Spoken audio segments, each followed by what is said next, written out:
Well, thank you very much. We had some great meetings in France. The group of people used to be the G8, now it's the G7. I don't know if that was a good deal or not, but it's a G7, and we have a G2 coming up, and then we have a G20 coming up.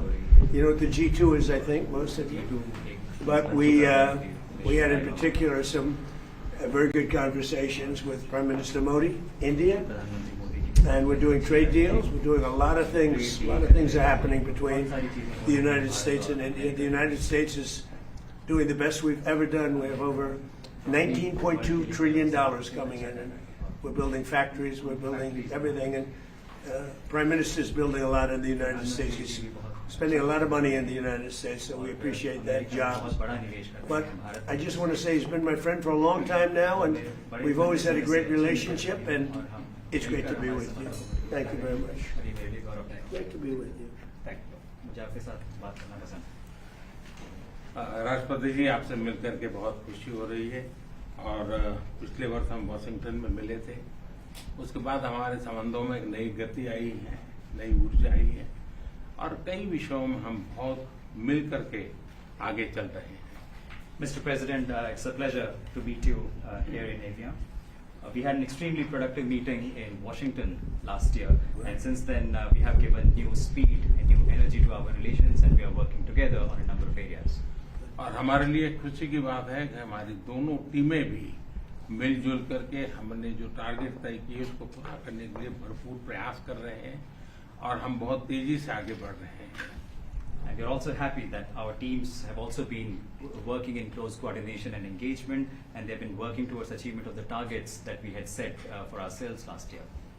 Excellency, Paschim Asia में शांति के जो प्रयास प्रगति हुई है, इसके लिए मैं आपका अभिनंदन करता हूं। Mr. President, I commend you for your leadership on the progress that has been made in the efforts to restore peace in West Asia. आपके इन प्रयासों के कारण पश्चिम एशिया में शांति की एक नई किरण नजर आ रही है और हम आशा करते हैं कि चिरस्थायी शांति बनेगी। Thanks to your efforts, Mr. President, new hope for peace and stability in the region has been rekindled, and I'm confident that this will lead to a long-standing peace in the region.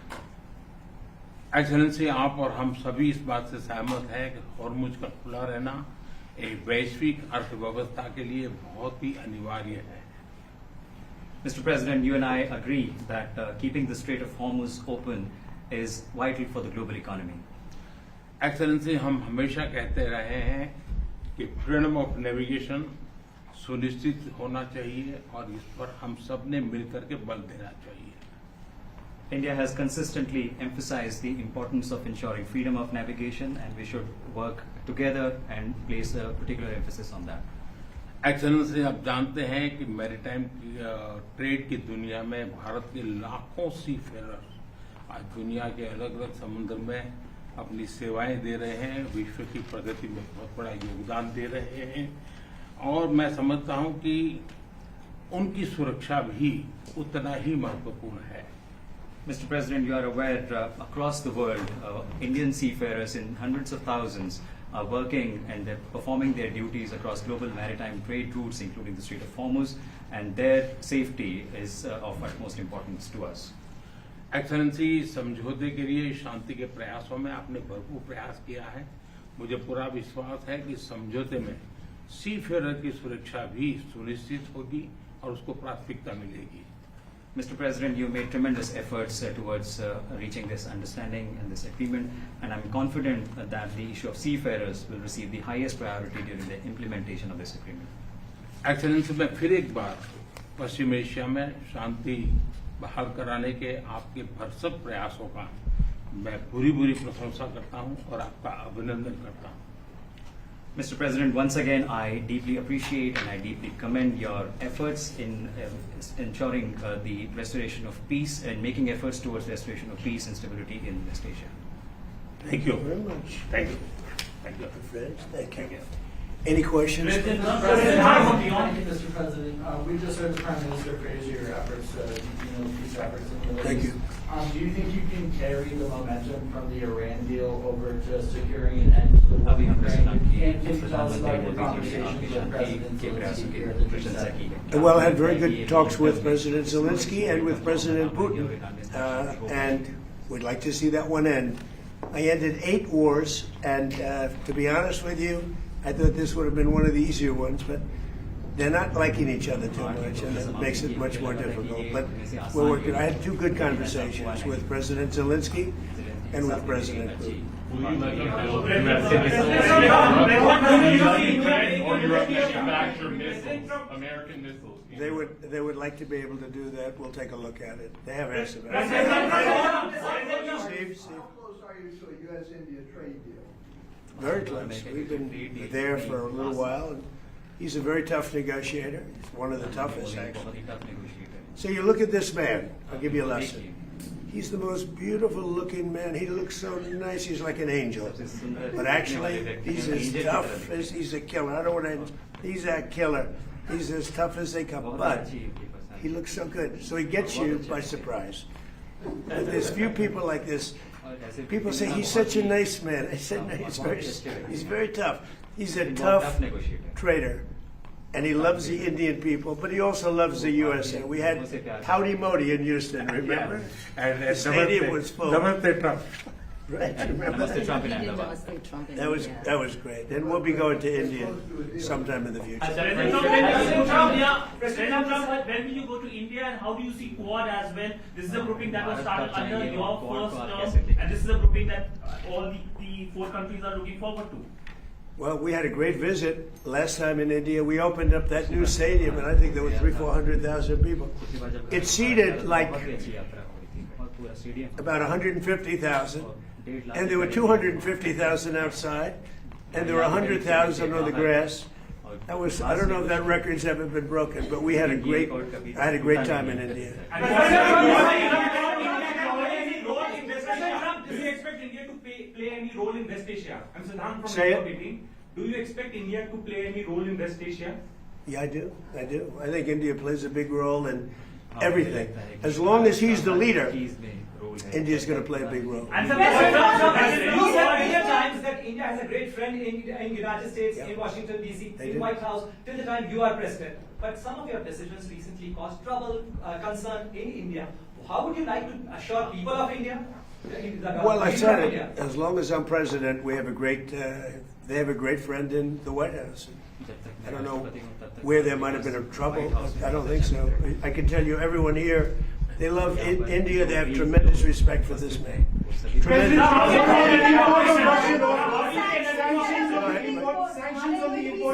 Ma'am.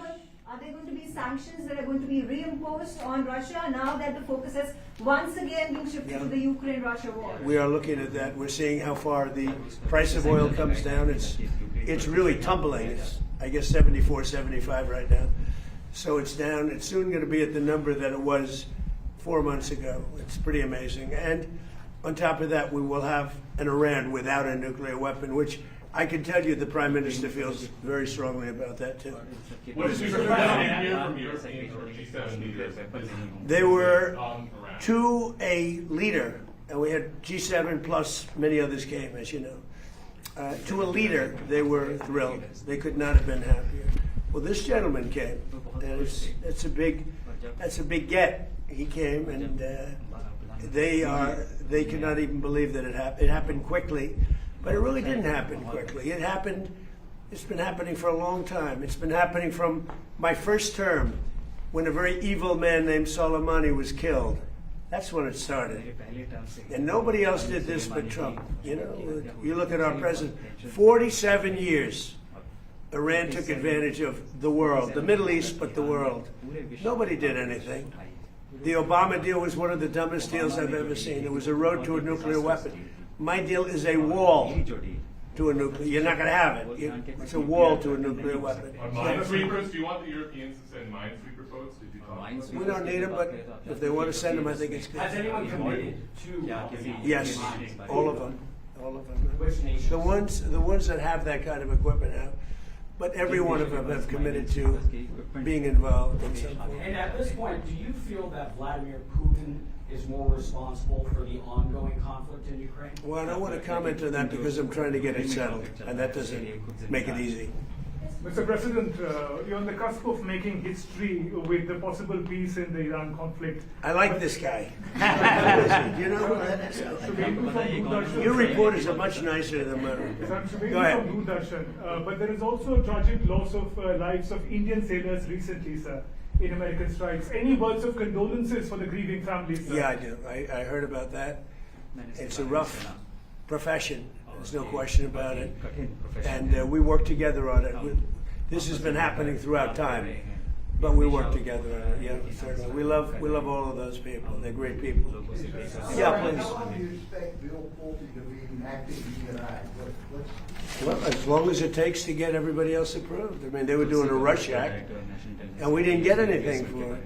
Look, he's a very legitimate guy. He's very smart. He's a brilliant guy. Look at the job he did at Fannie Mae, Freddie Mac. I mean, it's worth probably $1 trillion right now. So we put him there, but all of a sudden it was like a rush act by the Democrats. And they said they were going to approve FISA. And I said, but we want FISA approved, but we want the Save America Act approved. Voter ID, proof of citizenship, no mail-in ballots, with exceptions, like for the military, you're sick, you're traveling, disabled. Very, open and generous. We also want no men playing in women's sports.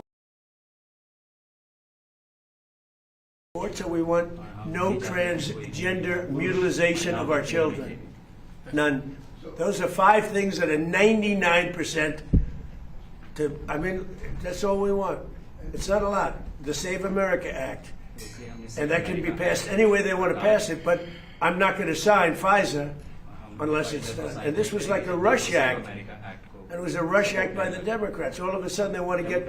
And why are they afraid of this guy? I mean, they're so afraid of him, they'll do anything not to have Pulte go in there. He's a very capable guy, and they're worried about that. Mr. President, Mr. President, the second Yes, time- ma'am, please. You said the Iran deal, the text is still being finalized. How confident are you that this Friday signing will happen? You talking about this one, on the deal? Deals are amazing. I've done them all my life. I've gone into deals that were 100% and they don't happen. I've gone into deals that there was no chance of getting them done, and it happens, and they happen easily. So you never know with deals, do you? But you're going to find out pretty soon. I think it'll be done. They want to sign. They want to get back to a normal life. We hit them very hard. Don't forget, people talk about when this started. This didn't start 3-4 months ago. This started years ago when I took out Soleimani. That was a big event. There are those that say it was the biggest event in the Middle East in 50 years. So we took him out, and they became a much different country. And then I terminated the JCPOA, that's Barack Hussein Obama's horrible deal, that gave them a nuclear weapon. And I terminated it, and I stopped it. And then I stopped it a second time with the B-2 bombers. And these are all major events in the history of the world, in my opinion, because it prevented them from having a nuclear weapon. And now we're going to do it again, and we're going to see how it works out. So this is a memorandum of understanding, but it's a very strong one. This isn't just like a 2-paragraph. This is a long, pretty detailed memorandum that goes into a regular contract. I would think they would do it. If they don't, then that's okay. We'll have to start the process again. And we don't lose. We have the greatest military in the world. We have the greatest blockade. The naval blockade was 100% effective. And again, they have no Navy, they have no Air Force, all bombed out. I don't want to say the leaders, but first level of leader, gone. Second level of leaders, gone. Some of the third level of leaders, gone. And they want to make a deal. They are so ready to make a deal. Yeah. You know what? President Trump, the defense relationship between India and the United States. Sorry, I'm speaking, I won't. That's okay. Can you speak to the defense relationship between India and the United States? I think it's a great relationship. I can tell you this, without having a contract, we don't have a contract. You have to write contract. But if they were attacked, we would be there to help them. अगर उनको And how are Bharat के trade ऊपर attack होगा तो हम negotiations? How is that? Is that a good statement? Okay, come here, man. क्या आपको लगता है कि मैंने अच्छा If anybody attacks that man, we're going to be there. Now, if there's a new leader, I'm not sure about it. If there's a new leader, I don't know about that. अगर But कोई नया leader आएगा तो if they're attacked and he's the leader, we're going to be there to help. And we have, and I will say this, and everybody says it. I had a great meeting 3 weeks ago with President Xi of China. We have the strongest military in the world by far, and I built it in my first term, and we're using it in my second term, and they gave some of it away stupidly in Afghanistan, as you know, and they spent a lot on Ukraine, $350 billion, but we have the most powerful military in the world. You saw that with Venezuela, which was 48, think of it, 48 minutes. And now our relationship with Venezuela is great. We paid for the cost of the war 40 times, taking millions of barrels out. Venezuela is benefiting. We're benefiting. Venezuela is benefiting. And then we go to Iran, and really in the first week, militarily, we defeated Iran. Nobody thought that could be done. Yeah, please. Mr. President, do you want Israel to halt its military campaign? No, I want Israel to be able to protect himself, but I do want them to use good judgment. President Trump, highly skilled Indian professional to be getting more opportunities in the United States under your presidency? What does that mean? What? Highly skilled professionals to get more opportunities here in the US. Oh, yeah, sure. I mean, always. Yeah. We've always had tremendous relationships in terms of employment with India. Very talented people. You've seen European leaders interact very warmly with you at the summit. Do you think that they're coming around to your worldview? Well, I think they think I was right. I'm sort of always right. You know, when you get right down to it. I think they think I was right. They feel good. Now all of a sudden they all want to be involved. There's no reason to have them because it's pretty much over. But they all want to be involved. He'd be involved if I wanted, but we don't want to waste his time or his people. No, the European leaders. The meeting we had today was just the leaders. I don't even say the European. The leaders that we had met with. In addition to the 7, we had quite a few come in. They all were willing to get involved. Thank you. Thank you. We had a great meeting on AI. We had all the top people here, and it was a great meeting. And as you know, we're building tremendous numbers of plants, but AI, we're building the biggest in the world. We're #1 in AI by a lot, and it was a very productive. How's it going with Anthropic? The negotiations with Anthropic? He was here. Going fine. I think it's going fine. Energy Corporation, India is diversifying, buying more energy from across the world, including United States. I'm Siddhant Sikal from Beyond. How do you see India buying energy from you? India can do anything they want with us. We have the best relationship. We cannot be closer than we are. Would you say that, sir? I don't think we can be any closer. Both him and I and our nations, but it really starts with the two of us. We cannot be closer. Thank you very much.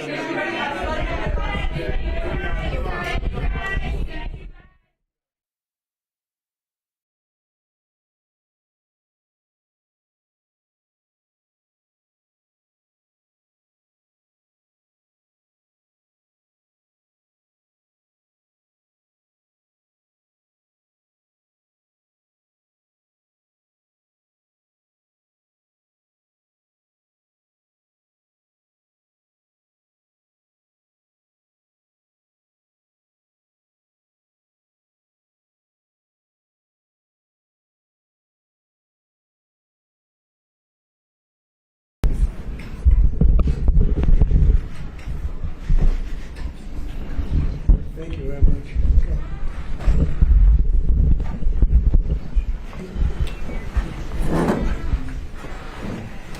Well, it's a great pleasure to be with my friend, the president of Egypt. He's respected all over the world, including by me.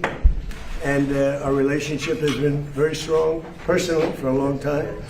And we're working together. We're helping him with a little dam project that I think you were very unfairly treated, if you want to know the truth, in Ethiopia. But we'll discuss many things, including trade.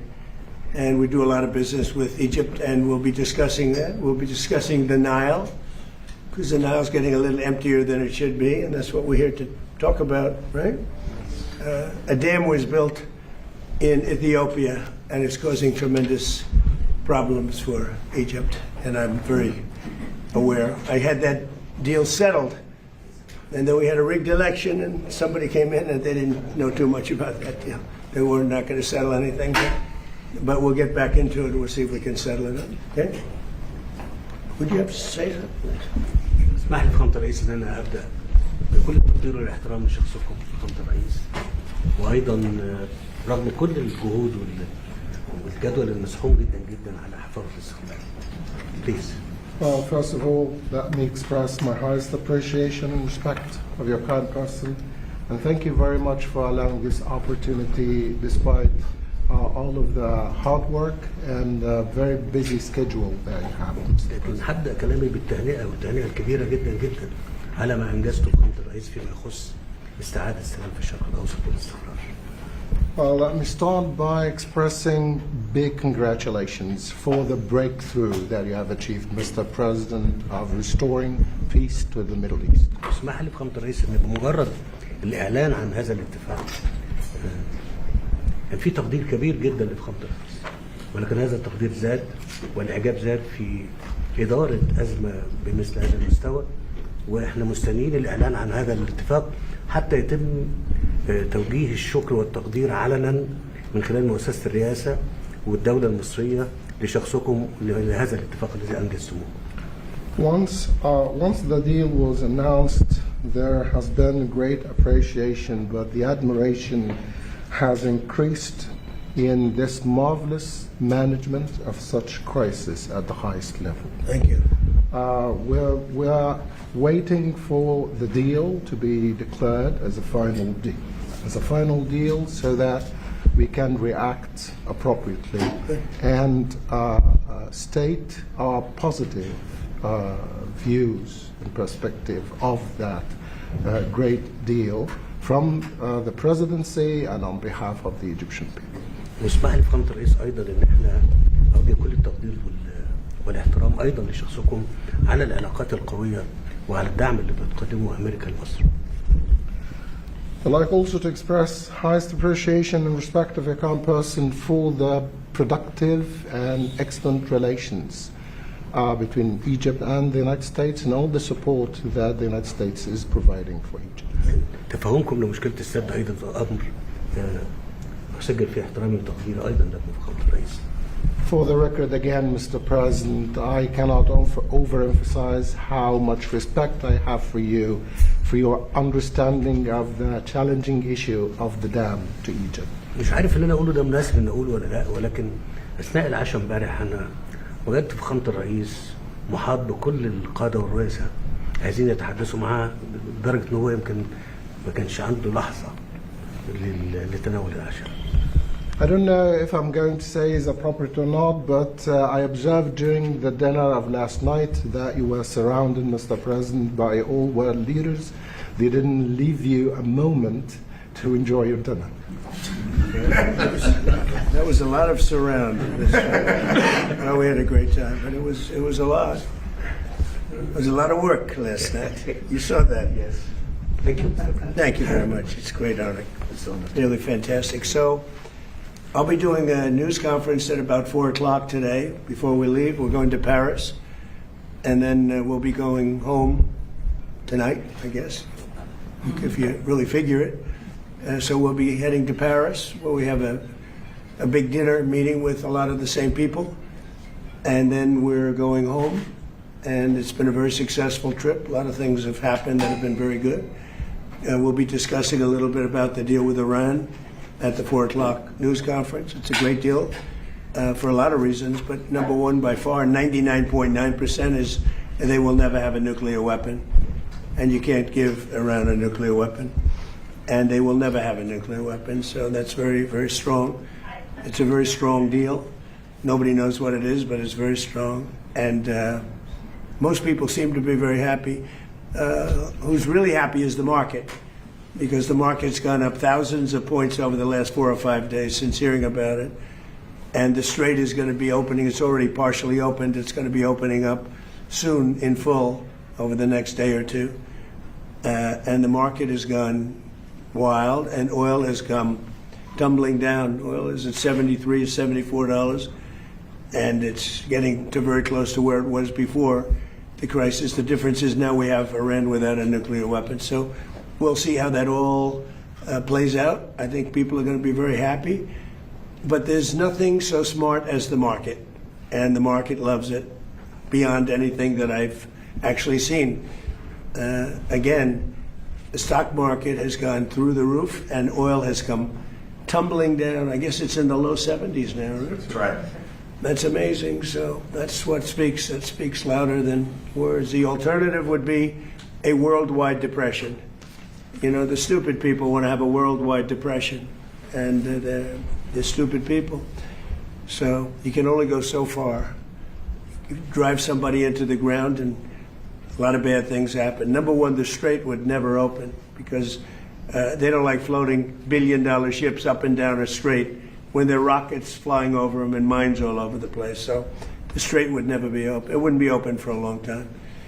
So we have a very hot stock market, and we have starting to be a very low oil price, and that's going to have a huge impact on affordability caused by the Democrats.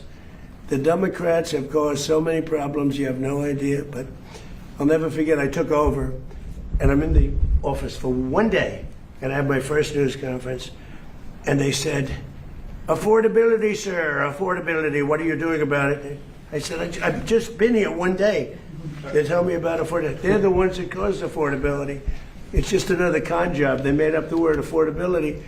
But we're bringing prices down a lot, and they're coming down fast. And with the settlement, so worthwhile, with the settlement where you're not going to have a nuclear weapon, and then we bring them down on top of that. And I think oil prices might get lower than where they were before the war. So I'm going to see you at 4 o'clock, and we'll discuss that a little bit, and we'll discuss other things. But we've had a great meeting. It's been a great summit.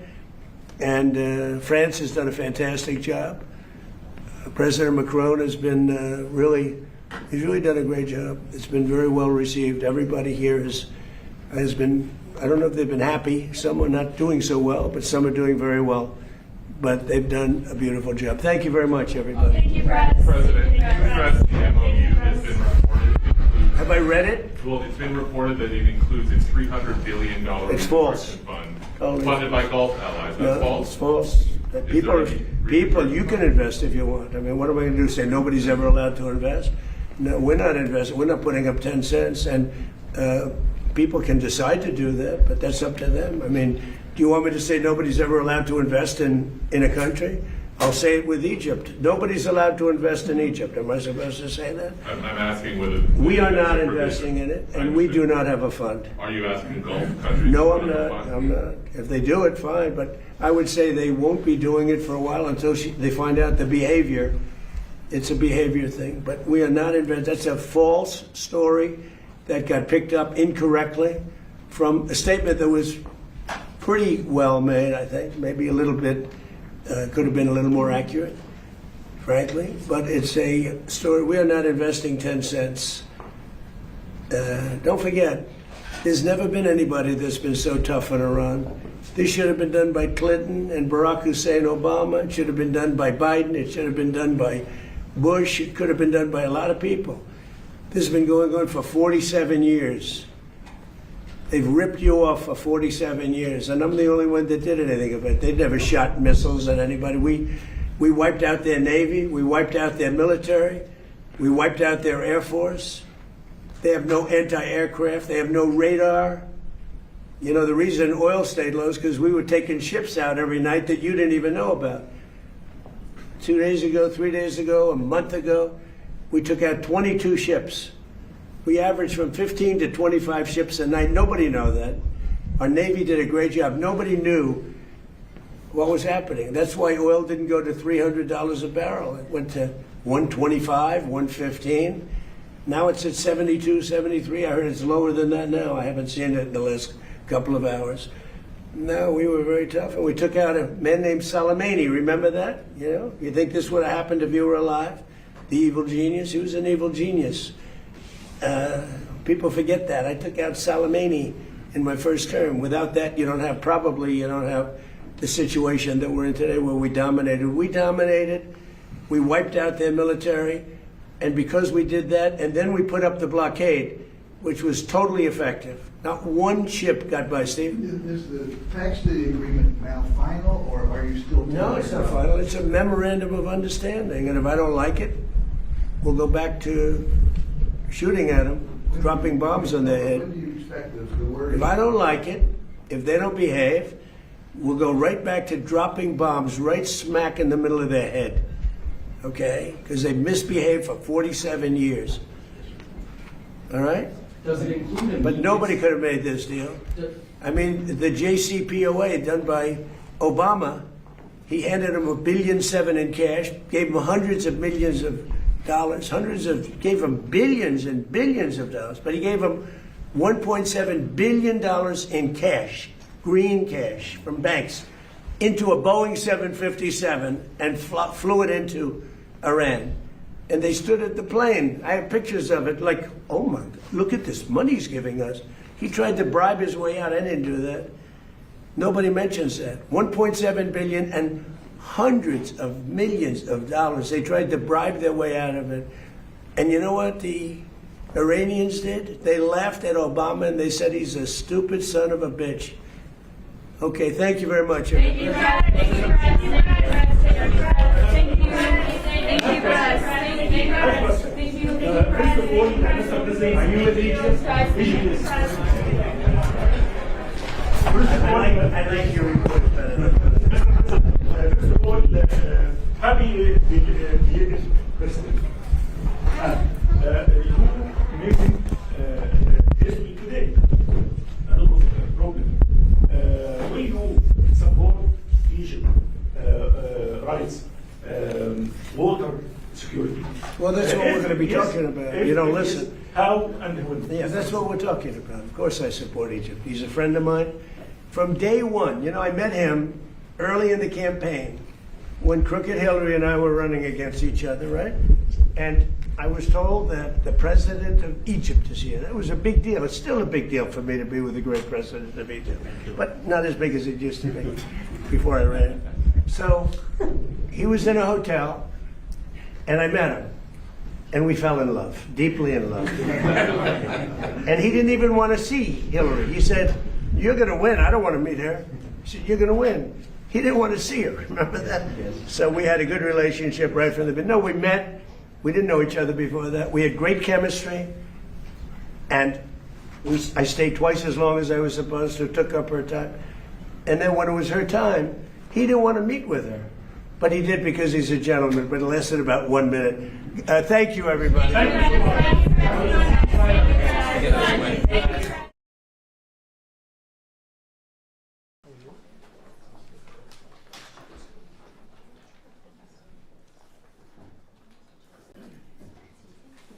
Hello, thank you very much.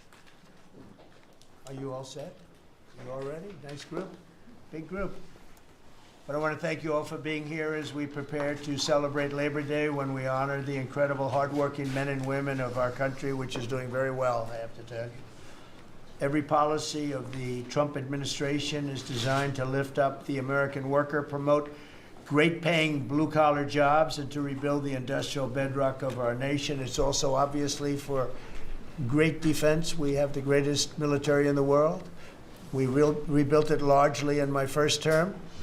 Some of it was stupidly given away to Afghanistan. For what reason? Nobody can figure that one. But it was still a relatively small amount of what, you know, if you compare. The concept of what they did, however, is just incredible. But the country is doing well. We're respected all over the world like never before, probably. We went to NATO, as you know, and they went from 2% to 5% of GDP. Nobody expected that, and the difference is they didn't pay the 2 and they paid the 5. So, and as you know, we are selling a tremendous amount of equipment to NATO. We're not spending any money, we're making money, but I don't want to talk about making. I want to talk about we're no longer involved with funding Ukraine, but we are involved with trying to stop the war and the killing in Ukraine. So we're selling missiles and military equipment, millions and millions, and ultimately billions of dollars to the NATO people, where I'm very friendly and we have a great relationship. But that was an amazing trip. So they're funding the entire war. We're not funding anything. I think it's an important point to make because a lot of people don't understand that. And we will continue to do that, and we're trying to get as much as we can for them. They want the American product. The American military product is by far the best in the world, and that's what they want to get. They have lots of options, but that's what they want to get. So the factories are doubling up and tripling up where they make the Patriots and other really, you could say, defense and offensive weapons. The wages for blue-collar workers are now rising at the fastest rate in 60 years, which is so important to all of us around this table. The average American worker has already seen a $500 wage increase this year, and there's no inflation because there's been decreases, tremendous decreases with, thanks to Doug and Chris, some of the people, the great job they've done with energy. Thank you very much. And Chris, thank you very much. I see you down close to $60 a barrel, and you'll be breaking that pretty soon. And that has a huge impact. So we have groceries are down. Energy is way down. Energy is way down. It was $4 and $5 for a gallon of gas. Think of that for gasoline. And now it's probably $2.25. There are some places it's $2. It broke $2 at a couple of locations in the South. In places like California where they charge such high taxes, it's higher, but it's still much lower than what it was a year ago. So energy's way down. Groceries are way down. Eggs are way down. Thank you very much, Madam Secretary. You've done a great job. Appreciate it. When we came in, the eggs were through the roof. They were 4 times higher than they've ever been. And my first question from you people, well, what are you going to do with eggs? I said, what's the problem with eggs? That was caused by Biden, or whoever was operating the auto pen actually caused it, I guess, because I don't think he knew too much about eggs. Factories are booming compared to before I took office. Domestic auto production is going to be, it's going to be so thrilling in 2 years when you see the numbers, because they're building plants all over the country. They're all coming in because of tariffs. They don't want to pay the tariffs. And if they build their plant here, they don't pay the tariffs. And they're pouring into our country, and you know about AI and you know about but the auto plants, that's the good old-fashioned stuff that I love. The auto plants are pouring into the United States of America. They're coming from Mexico, they're coming from Canada, and they're coming from Europe, all over Europe. And it's been pretty amazing. So factories are booming. And when they actually open, right now they're booming in terms of construction. This is something given to me by Mark Zuckerberg. And you'll see this is AI now. I never understood. I said, well, because I built shopping centers, and for $50 million, you can build a very nice shopping center. So I never understood when they said $50 billion for a plant. I said, what the hell kind of a plant is that? But when you look at this, you understand why it's $50 billion. So this is one he's building in Louisiana. That's Meta, Facebook, as people understand it to be. But look at that. That's the size of Manhattan. So that's superimposed over the island of Manhattan. It takes up a big part of Manhattan. I think they say 81% of Manhattan. So these are big things, and they're going up. A lot of them are going up now. I don't know that big. Actually, Mark is building 4 of them, and others are building similar places. And when these things open up, I'll tell you what, our country, we're leading China now in AI, substantially leading China. And the reason is because we're letting them build their own electrical facilities. We would need double the energy if you take all of the electricity that we produce right now in this country, you'd have to multiply it times 2 or maybe 3 times. So 3 times more than we have right now for everything, to operate your toaster and everything else, okay? 3 times more. And the way we are able to succeed, because China goes out and builds these massive plants. They're right now building 58 coal in this case, almost all coal-fired plants. And coal is back with this country too, by the way. You know, there's a reason they use it, because it's good. It works for them. And we call it clean coal. We don't call it coal. We call it clean, even very clean coal. But we have coal going up. We have nuclear going up. Nuclear is very much in vogue now. It's safe and inexpensive and great. We don't allow windmills. We're not allowing any windmills to go up. I mean, unless there's a legal situation where somebody committed to it a long time ago, we don't allow windmills. And we don't want the solar panels that I was speaking with the secretary about, because they take up, you know, thousands of acres of our farmland. You see these big ugly patches of black plastic that comes from China. And the solar is, you know, I like solar in some ways, but for firing up your big plants, it doesn't work. It's very unstable, but it really takes up your farm. The farmers are saying, you know, they're building these massive blotches in the middle of the fields all over the country. It's so crazy. It's so crazy. So we're not heavy into that at all. And windmills, we're just not going to allow them. They're ruining our country. They're ruining everyone. If you look at, I hate to mention countries, but you look at the UK, what's happened at UK, they have energy costs have gone through the roof. It's because of wind. They want to do everything, close up the northern parts of the country. They have oil that's tremendous. And they closed it up, and they've been, I tell them, you're my friends, but man, you're going to have a bad awakening very soon. It's going to be very bad. They're ugly. They don't work. They kill your birds. They're bad for the environment. And if you look at them from a house, your house is worth less than 50%. So I'm trying to have people learn about wind real fast, and I think I've done a good job, but not good enough, because some countries are still trying, and they're destroying themselves. Those are countries that are really destroying themselves. I hope they get back to fossil fuel, because right now, Chris, whether we like it or not, fossil fuel is the thing that works, and then you can add nuclear with it and other things, but fossil fuel is what works if we're going to fire up those big monster factories. But if you look at comparing everything before I took office, domestic auto production is up 18,000 cars a month. And we haven't even started yet, because a lot of these plants aren't built. It's up 18,000 because Ford, General Motors, and a couple of others, Stellantis, they're taking their existing plants, and they're, as quickly as they can, they're adding on to them. So when their plants open, because they're building big, modern, beautiful auto plants. But think of that, we're up 18,000 cars a month, and essentially all they've done is try and utilize their space correctly as their big plants open up. It's going to be, I hope they remember that it was this way. I hope this table gets a lot of the credit for what's happening. It gets all of the credit, because this would have never happened. We were going out of business in every way. We were losing. All the car plants were leaving this country. Now they're all coming back in, and they are coming from Canada, and they are coming from Mexico, but they're coming from Germany. They're coming from all over the world. Domestic steel production is up by 100,000 tons of steel a week. We have a 50% tariff on steel, aluminum, and various other things. Copper just got brought into the picture, and that means people are going to want to make steel here. We just made a deal with U.S. Steel. As you know, we have an outside company come in, spend $17 billion on building new plants, new everything.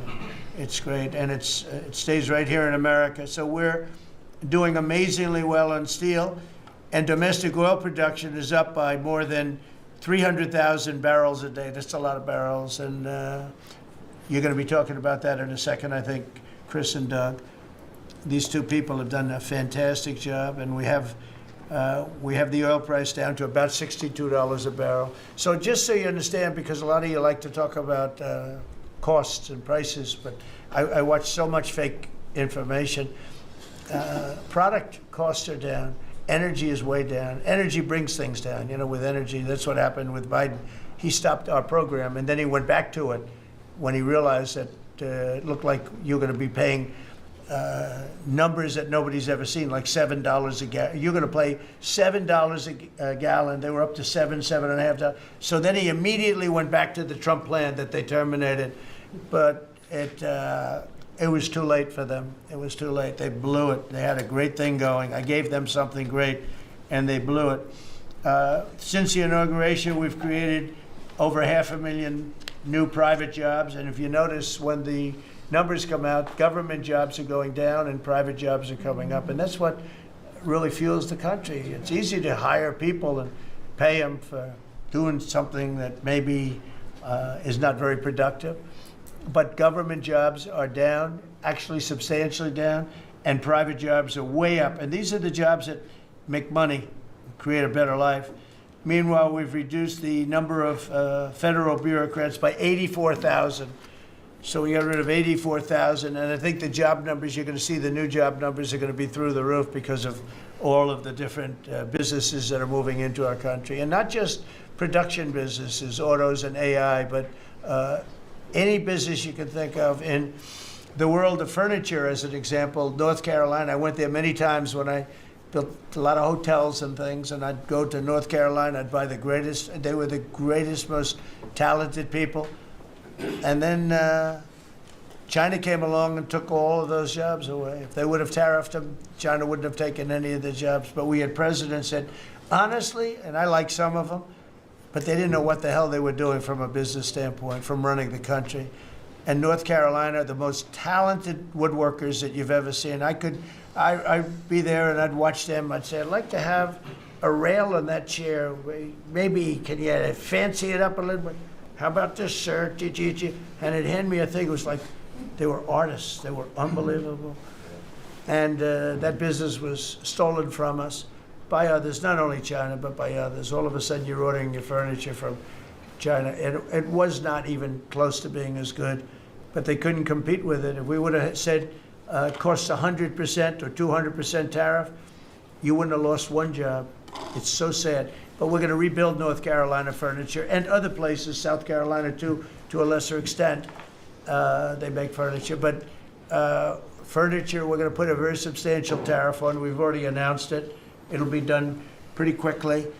And when that happens, everyone's going to start. I just tell you, North Carolina, go out and start getting the grandchildren and the children, start teaching them, because some of those incredible artists that I knew as young people, they're older people now, but they still have the talent and they have time left, but they're going to be teaching their sons and their daughters and their grandchildren, and it's going to be a beautiful thing to see. It's going to happen like magic. It's going to happen without question. It's not like, gee, I hope it happens. It's going to happen.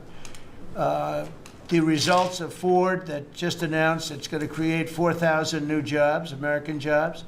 Hyundai, 14,000 jobs. General Motors is moving production of the Chevy Blazer and Equinox from Mexico back to the United States where it belongs. Don't forget, we lost 55% of our auto production over the last 35 years. 55%. We were the auto capital of the world. Like there was nobody even think about challenging us. We lost 55% of it to Mexico, Canada, China, a lot to China, and other countries. And it's all coming back. We will be bigger. A couple of years, we'll be bigger than we ever were. We'll be more dominant. We'll be bigger. We make great product, too. We're starting to make really great product. We're going to be bigger than we ever were. We're going to be at the level that it was when we were the only one that really, we sold to the world. And we're going to be back selling to ourselves and other parts of the world. It's not going to be the same, but it's going to be equally as important as it was in the heyday 30 years ago. But we lost more than 50% of the automaking capacity. In fact, the unions, the auto unions, as you know, the top guy didn't know me, didn't like me, and now he likes me. He says, man, I can't believe what Trump has done. But the auto workers voted for me. They understood better than anybody else. The auto workers, the Teamsters voted for me. Teamsters are great. They all voted for me. No Republican has ever gotten the support of the Teamsters and the auto workers. And now the head of the auto workers, I mean, it's so amazing. I watch them on television there. They can't even believe what happened. And I told them all what was going to happen. We secured new market access for American agricultural exports all over the world. Our secretary is doing a great job. Thank you, Brooke. And we have negotiated historic trade deals with the United Kingdom, China, Indonesia, Vietnam, the Philippines, Japan, South Korea, who was here yesterday, and the European Union.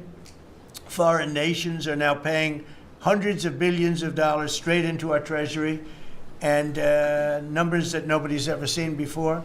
As you know, we made trade deals with a lot of countries, and many of those countries, just to be able to sit at the table, are paying us hundreds of billions of dollars. We made a trade deal with the European Union. They were rough on us for a long time.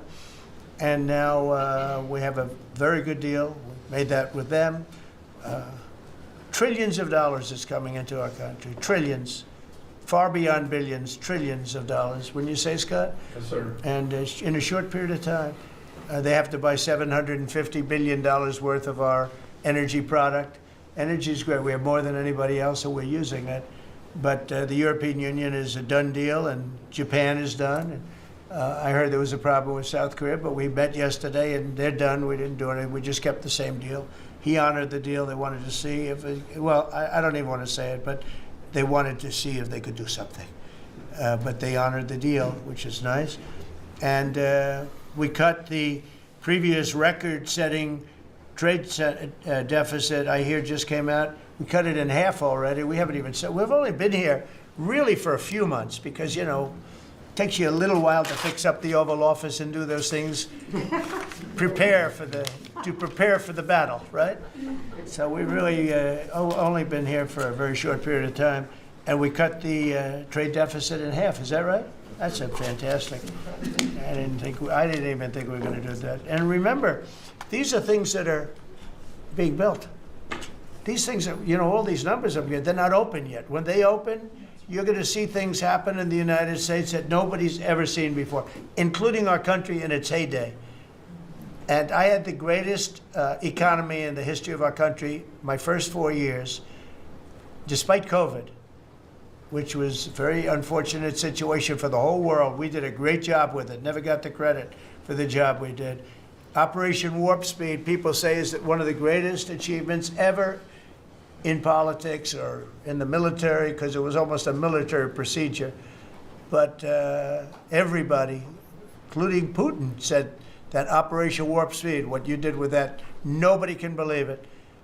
And we did a great job, but it was a horrible, horrible pall over our country. We had a very dark cloud over the world. That was a very, very bad thing that came out of Wuhan, which I said it came out of Wuhan. That's where it came from. And China suffered greatly, but everybody did.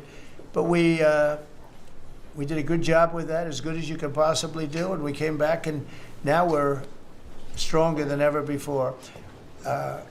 If I didn't win this election, this country was gone. I'm telling you, economically it was gone. None of the things that we're talking about would have happened.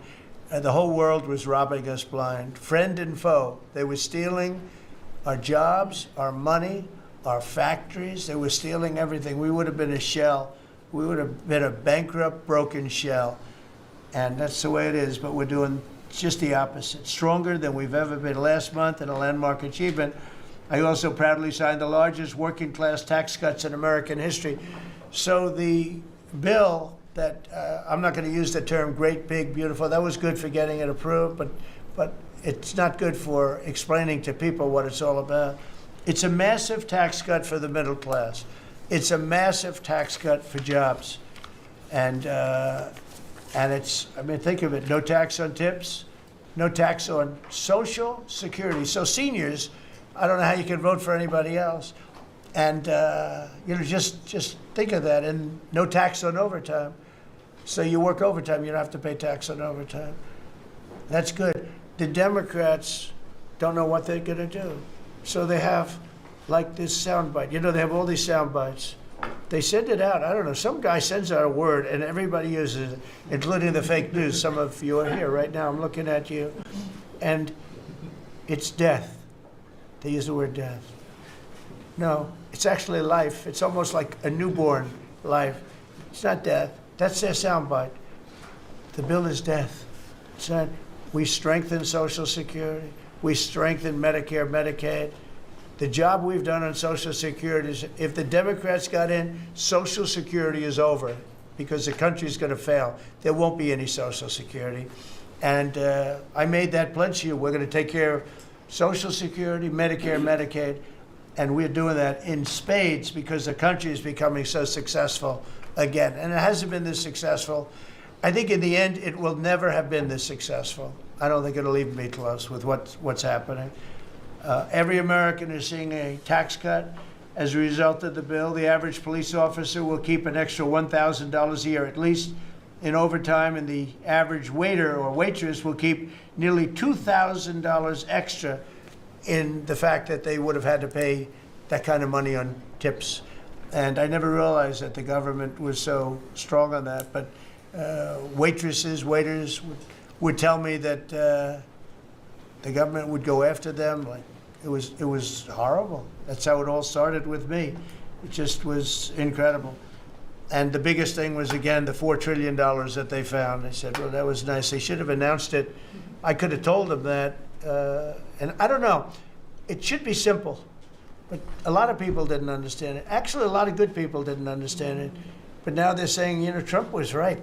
They've never seen anything like this. And I don't know what it is, Scott. They didn't understand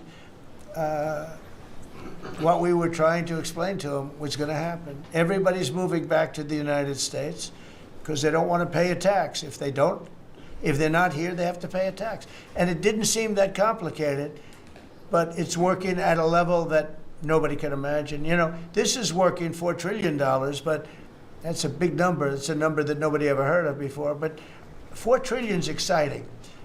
But that's nothing compared to what's happening, because these places haven't even opened yet. Some of them haven't even started hiring yet.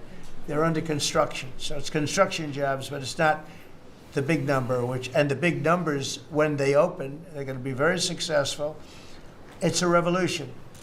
We're also working on things to ensure that the awesome power of artificial intelligence is used to benefit all Americans, including American workers and also American children. In that spirit, our wonderful First Lady has just announced a presidential AI challenge. It's going to be a very good challenge, I can tell you. She's put her heart into it, which will inspire the next generation to stay on the cutting edge of this vital technology. This is the new internet, the new computer, the new television, the new everything, all put together in one. This is why when I show you a picture like that, I mean, I show you this. This is a factory superimposed over the island of Manhattan. And you have many of them being built right now all over the country, or soon to start. Some of them have started. This one has actually started. That's in the great state of Louisiana. But the First Lady is working very hard on this, and it's an important initiative. And Melania, when she puts her mind to it, nobody could do better. There's nobody. So every young person should go to AI.gov to learn more, AI.gov to learn more. And you'll see it's a great challenge. I think it's going to be a very modern kind of a challenge. It involves AI, which is very exciting to people. So I want to thank her, raise a lot of money for children.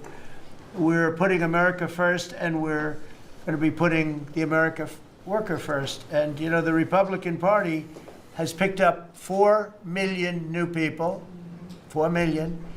The Democrats have lost 2.5 million. Other than that, they're extremely happy. No, they're very depressed. They're very depressed. And their new box that they've fallen into is crime. There was a consultant on one of the shows this morning I was watching. I thought he was very good. He's a Democrat consultant. And he was screaming, no, no, don't let him do this to you. It's another trap. It's another trap. What he's talking about, like men playing in women's sports. They said that's an 80-20. No, it's a 97-3. It's 97-3, like transgender for everybody. They fought for it. They're still fighting for it. I saw a guy today, a politician that you all know very well, fighting like hell for men playing in women's sports. You don't understand. They're human beings also. Well, I agree they're human beings. But you can't have a 7-foot guy playing basketball with the women. You know, just one of those little problems in life. And we all have our place. That's okay. I've got my place too. But this guy's screaming, it's another trap. And this is the worst of all. He said, because this is crime. Trump is saying he's against crime and they're for crime. No, he's going, it was funny. No, it's a trap, don't do it. And then I saw this poor, stupid Chuck Schumer, the guy. He looks like he's aged 100 years, and I don't like getting into looks. You know, looks don't mean anything, right? When you're in politics, looks don't matter. I look at Pam, I would never say she's beautiful because that'd be the end of my political career. Laurie, secretary. But I will tell you, this is the best of all. And they're going to fight me. Like this slob of a governor you have in Illinois, this poor guy got thrown out of his business by his family. I know the family. I was partners with the family. Nice family. I like the family, but he was no good. They threw him out. He's governor of Illinois, and he goes about Trump, we don't need his help. Chicago is the worst. These places are really bad. Crime in D.C. was the worst it ever was. You know, they make up stories. Crime in D.C. was the worst ever in history.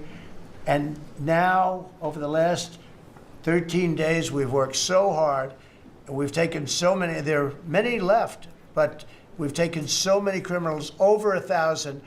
I watched a man from Maryland who said to me, I mean, sir, you're the greatest president. You're doing an unbelievable job. What a great job. Governor Moore, has anyone heard of him? He's another hopeful for president. I don't think so.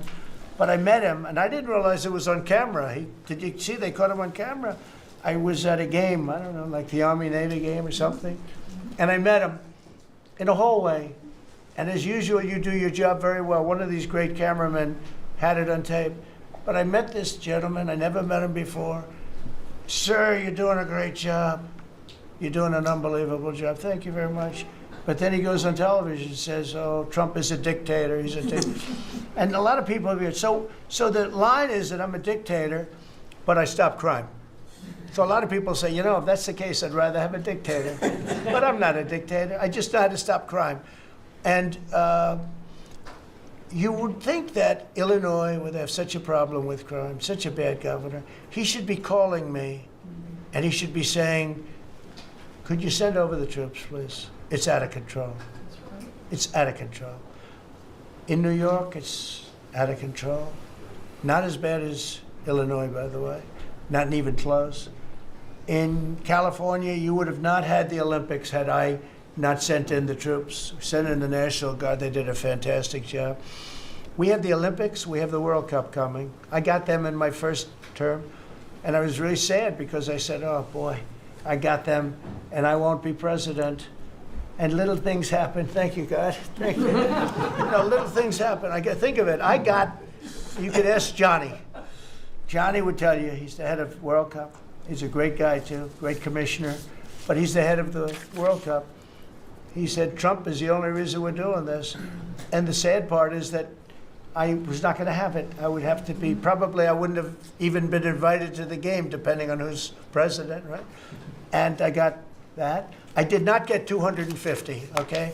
The 250th anniversary, I did not get. I'd like to claim it, if I might, but I didn't get that. That was whether I was president or not, it was still 250. I'd like to take credit for it. What I will take credit for is we're going to have a better celebration under Trump than you would have had under some stuff. That I'll take care of. We're going to have a safer place, Christy, because of you and Tom Homan and everybody, right?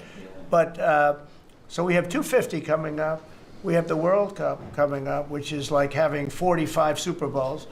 And we have the Olympics coming up. So we're going to have a very exciting 3.5 years remaining. We're going to have a very exciting, it's going to be done properly. So I just want to tell you, our country's in incredible shape. Our military is strong and powerful and respected.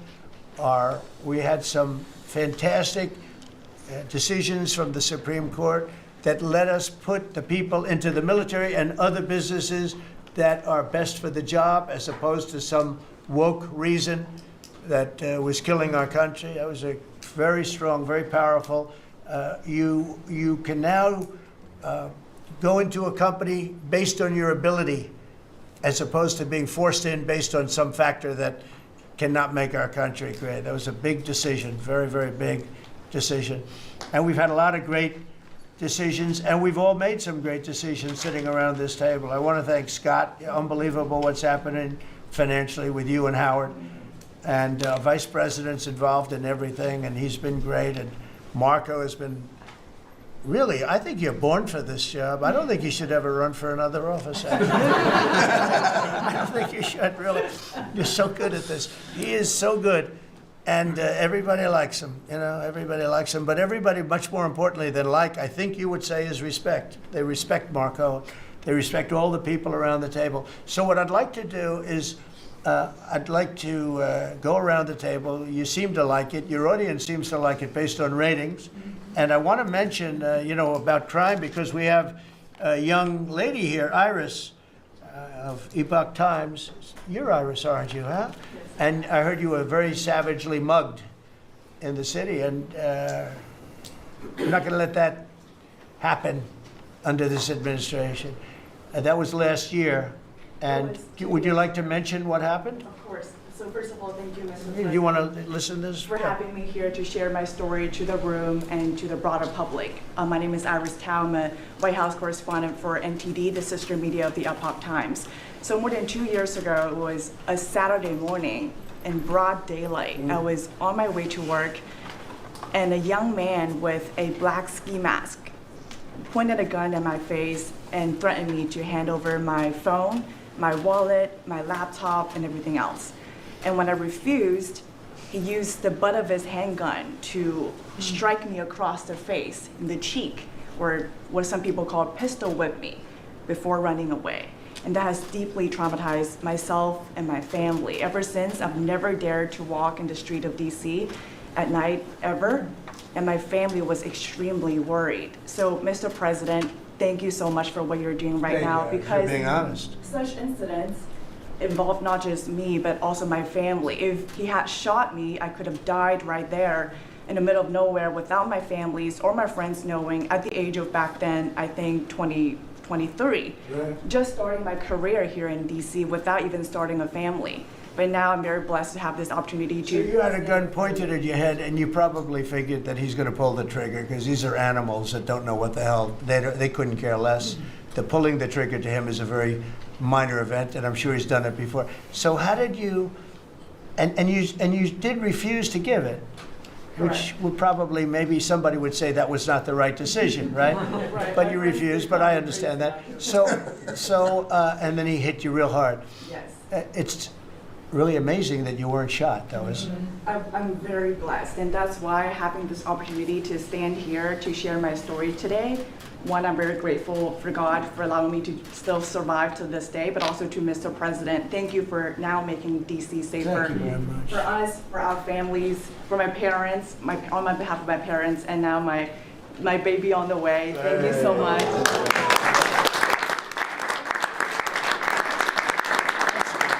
And there are other reporters and journalists, good people, and you don't have to say it, but that have also been attacked violently. And not violently, too, pretty badly. But, and I bet you see a big difference in the streets right now. And this is only 12 days, but people are telling me they're going out to dinner now. They haven't, I told my friend, but I have a lot of friends that are going out to dinner all the time now in DC, and they weren't doing it 12 days ago. They would never even think. One of my friends went out 5 times. It was 4 times the last time I told. Now it's 5 times. He said, I love going out to dinner, and restaurants are starting to open again. A lot of them closed because, you know, nobody wanted to go into a restaurant. Nobody wanted to get to a restaurant or even sit in the restaurant. But you see a big difference now, don't you? I do pass by Union Station every day on my way home, and I do feel a lot safer seeing the trucks right outside, seeing the National Guard troops members right outside. It just made me feel like I'm hopeful about DC again, and one day hopefully we can raise our family here. Thank you very much. That's nice. And those are tough troops, too. Those are not politically correct troops. We don't have politically correct anymore. We have tough guys, tough people, including some tough women. But we have tough people, and when you look at them, I tell you, they showed one scene where a bunch of Tren de Aragua guys, or whatever, maybe MS-13, maybe MSDNC, okay? Because to me, they're worse. I think they're worse. MSNBC maybe is worse than Tren de Aragua. Real scum, real dishonest people. But anyway, they went into this gang, I think it was Tren de Aragua, Venezuela, and they weren't nice to this group of people. The gang was calling them sir. Yes, sir. Yes, sir. Get out of here. Get the hell out of here. You're no good. Get out of here. And yes, sir. Yes, sir. Yes. These are people that beat up people all day long. And they're calling these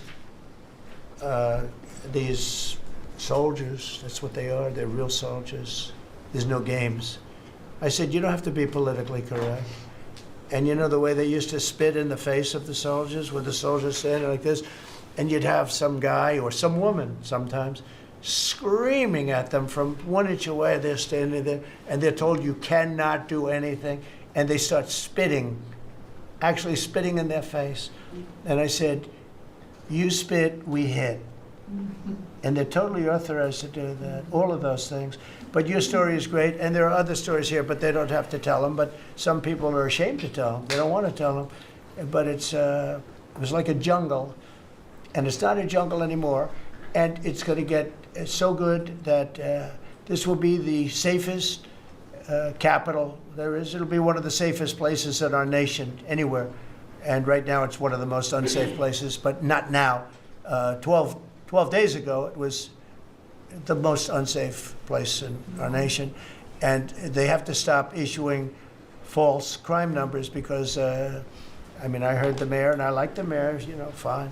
I don't care if I like her or not. If she did her job, I wish she were a horrible person who did her job. But she's probably nice, I guess. I don't care. I want her to do her job. But they issue false numbers. She said crime is down, you know, before we got, now they can say crime is down. Crime is very much down. But what they did is they issue numbers. It's the best in 30 years. Not the best. It's the worst. It's the worst. It's much worse. And they gave phony numbers. And then they fired the man who didn't want to write the phony numbers. He got fired. And I guess that whole situation's under investigation because it's a very important thing, Pam. I mean, if they're going to give these phony numbers, it's a false feeling that you get crime. You have to do something about it. And you can't go around saying, "Oh, Washington D.C." If it's not, it's going to be very safe very soon. It's very safe right now. You're going to go out, have dinner. People are going out all over the place. They're walking. I have people that work in government, strong, tough cookies. They can take care of themselves. But it doesn't help to have big, strong muscles. And I work out. If a guy's over there with a gun shooting you in your face, you can be the strongest guy in the world. Guy has a gun, shoots you in the face. It doesn't matter how much you've worked out, how many weights you've lifted, how hard you worked. And so we have the toughest guys and we have the best guys. And I'm willing to go to Chicago, which is a big trouble, but we have a governor that refuses to admit he has problems, huge problems. Baltimore, Wes Moore was telling me I want to walk with the president. Well, I said, I want to walk with you too someday, but first you got to clean up your crime because I'm not walking in Baltimore right now. Baltimore is a hellhole. And this guy, I don't even think he knows it. He's another candidate for president. Between him and Newsom, you got some real beauties, I'll tell you. But if we didn't go into Los Angeles, you wouldn't have the Olympics, in my opinion. You wouldn't have the Olympics. We went in, and the sheriff, the boss, said, thank God they're here. You could see his tape. He said, we were not able to control what was happening. That was the sheriff. And he said it loud and clear. And, you know, they're suing us for going in and cleaning up crime. And yet their own sheriff said, on the first or second night, he said, we could have never handled. That was going to be, you were not going to have the Olympics or the World Cup, because that would be, there wouldn't be anything left. They shouldn't have lost 25,000 houses. The water was turned off from the Pacific Northwest. And I was after them in my first administration, turn on the water, turn it on. Nobody could have believed this could have happened.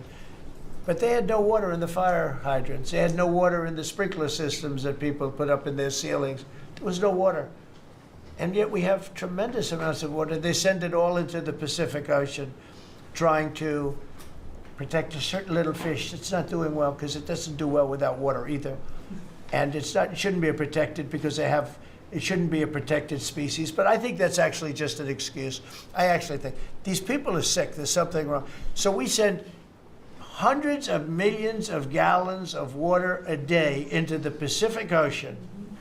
They turn a valve, and the valve heads out, and we turn the valve back. I actually had to do it using force. We turned the valve back, and now they have water, but not as much as they should have, because they should, and I'm telling Gavin Newsom by this conversation right now, turn the rest of the water on. Turn it on. So things are done that are so sad in this country. Lack of common sense. I like to say the Republican Party is the party with common sense. We're smart, we're sharp, we're this and that. They're smart, but they're radical left people. And they can't help it. They're very smart, but they're radical left, and they're destroying our country, but they're not going to destroy it anymore. So we picked up millions of people in the Republican Party. They lost millions of people, and I think we're going to do very well in the midterms. And I just want to say one other thing, and that's medicine. The cost of medicine all over the world is much cheaper than the United States because for years the world pushed us around, including our friends. And you go to Germany, you go to England, you go to different places, and you go to a store, and it's sometimes 10% of what we pay in the United States because they said, nope, we're not paying any more.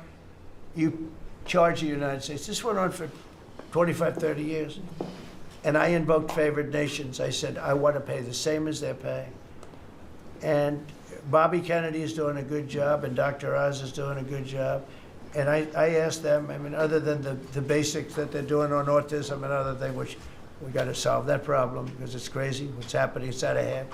But this is the most important thing that can be done is favored nations, Bobby. And we're not talking about a 25% cut or 50, we're talking about a 1,500% cut. Because people go to Europe to buy drugs and they come back with drugs, prescription drugs, normal, not, I don't mean the bad drugs, I mean prescription drugs. Because you can buy them for 10%, 15%, 20% of what. So they're going to go up in price. And I told the countries, and I get along good with all of them. I mean, you could ask anybody, I get along good with all of them. But I said, you know, I told them, I said, you're going to go up a little bit because it's the world. It's the world. So more people in the world than we have. We're going to go down a lot, and they're going to go up a little. And it's called equalization. We're going to have equalization. So we pay the same price as the lowest drug sold anywhere in the world. And I think, Bobby, that's going to happen pretty soon. The companies are ready for it. They had to go for years. I was with a very great gentleman from Eli Lilly. I think he's an incredible executive. I mean, I'll mention the company and I'll mention him because we had this argument my first term, and then we had it in my second term. In my second term, I wouldn't stop until I won the point. And he threw up his hands. He says, you're right, I can no longer defend it. I can no longer defend that a pill that's made by Johnson & Johnson in a factory, in the same factory in the United States versus a place in Europe or other places, including Canada, by the way, you could buy it for 10% or 15% or 20%, the cost of what we're paying. Well, we'd pay 5, 6, 7 times more money. He said, it's the hardest part of my job, defending that. I'm not going to do it anymore. I'm saying that we have to get down to business. And that's a great company. He's done a great job, and I appreciated it. And it really broke the ice because they were sending, well, we have to do research and development. Well, you have to do it for Germany and all these other countries too. Well, they think the United States should bear it. I mean, I heard this stuff and I finally said, it's over. Now, you have to have somebody that can get these countries to do it. I told them, if you don't do it, we're going to charge you a 25% tariff on everything you send into our country. That's much more money than what we're talking about. Then we have to get the drug companies to do it, and they'll do it because we have tremendous power over the drug companies too. So we're going to get it done. I just hope we get it done fast, Bobby, because this thing should go fast. But we're going to get the cost of medicine is going to be 1,000%. Think of that, not 2%. And I just tell this last story. When I was in my first term, in my last year, I was so proud of myself because drug prices went down for the first time in 28 years under my administration. You know how much they went down? 1/4%. And I was so proud of that. And I held a news conference, I think you'll be able to find it, congratulating myself and my administration because for the first time in 28 years, drug prices went down 1/4%. That is tiny, but it still went down. And I thought it was great. And then I realized, you know, it's a very complicated business and formula. You got to be very smart. I said, we're really getting ripped off by the whole world. The whole world is ripping us off. And what happened is I got on this kick and I got the drug companies to agree and I got countries to agree. And they're not agreeing because they think I'm a nice person. They're agreeing because I will put charges and costs and tariffs onto them that will be many times more than what they're going to be paying. So the companies are there and the countries are there, and we got to get it done, Bobby. We got to get it done, and we're going to have the biggest price of that. Now, that's going to lower Social Security, Medicare, This is going to lower everything because drugs go for everything. It's going to have the biggest impact, I think, of anything that can possibly be done.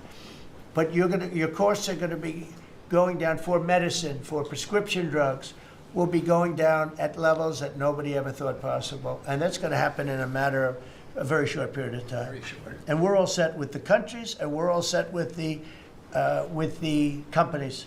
That's all you need, the two. And the middleman gets cut out. Under this scenario, the middleman doesn't exist anymore. That was the other thing. They always blamed the middleman. I said, who are the middlemen? Nobody knew who the middleman was. You know, they had the most complex formula. It was genius, but they didn't get away with it. So I'm counting on Bobby. Do you want to start, Bobby? Maybe we'll start with you. You can start with that and then go on to what we're talking about.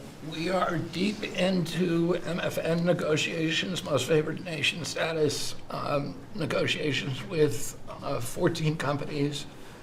Howard Lutnick is a breath of fresh air, and I think he's going to help us get across the finish line with the leverage that we have from there. They're smart. Don't let them get away with it, Howard. Well, the combination of Bobby's MFN and the 232 Pharmaceuticals, which we launched together, when you put those two together, it really gives Bobby the tools to go execute your plan. So I'm supporting Bobby as he executes his plan. Good. Right? Yes. And this cabinet meeting is supposed to be about working Americans and bringing jobs back to this country, and particularly rural America. And I want to mention the big, beautiful bill. Right now, we spend 7% of Medicaid dollars on rural hospitals. So they're getting the short end of the stick. It's about $19 billion a year. Under the Rural Transformation Program, we give them an extra $10 billion a year. So we're raising an infusion of cash to rural hospitals and rural communities by 50%. It's going to be the biggest infusion in history, and it's going to restore and revitalize these communities. And we can't survive as a nation if we don't honor our rural communities, which are the source of our values, our virtues, our character, our economy, our food. And you are bringing that back. You are bringing those communities back. I wanted to talk, because you mentioned the wind farms, we now have an interdepartmental coalition, a team, which is Doug Burgum and Howard Lutnick and Chris Wright and Pete Hegseth. We're all working on this issue. And Lee. Sorry, Lee. We're all working together on this issue. We're meeting together. There are right now 11 wind farms planned that were launched during the Biden administration. Between Maine and Virginia, it's 1,130 towers. These towers are twice the size of the Washington Monument. The blades on them are massive. It's so crazy. The blades are 350 feet long, one blade. One of these blades blew up on Nantucket last summer, and the water was filled with shards of glass, of sharp glass, so it was dangerous to swim. They had to close the beaches, but they have indemnified themselves so the local communities can't sue them. None of these projects are bonded. If you build an oil derrick in the Gulf, you got to put a bond down. There's no bond for dismantling them, and that's one of the tools that Doug is now using to challenge some of these projects. None of the cost of energy from these projects is 39 cents a kilowatt hour.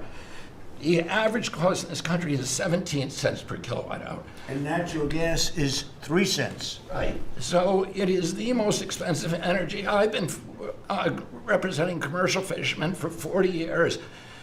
They are so excited about what you're doing, Mr. President, because their fisheries are being wiped out. As soon as they begin construction, the groundfish fisheries just disappear. The fish leave the area. They've killed 160 whales in the last 2 years. Oh, they're wiping out the whale population, the Atlantic whale population, the big whales, the minkies, the gray whale, or the humpback whales, the right whales. And you are going to save the whales on the East Coast because of this, and you're going to save these economies that are based upon commercial fishing. I'll say one other thing about fishing. We are now, the South Asian nations are now dumping shrimp on our country. The shrimp is heavily contaminated. We just stopped a shipment that was contaminated with cesium-157, which is radioactive.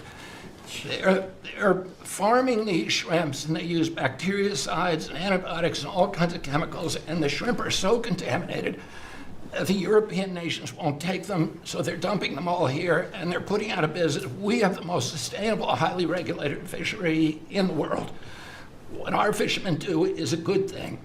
And all of the trawlers in the Gulf and Alaska are being shut down because we're getting shrimp dumped here. So we have now increased FDA inspections of shrimp to make sure that Americans are not buying and eating contaminated shrimp and putting our shrimpers out of business. I talked just very briefly, we have an historic agreement on pre-authorization.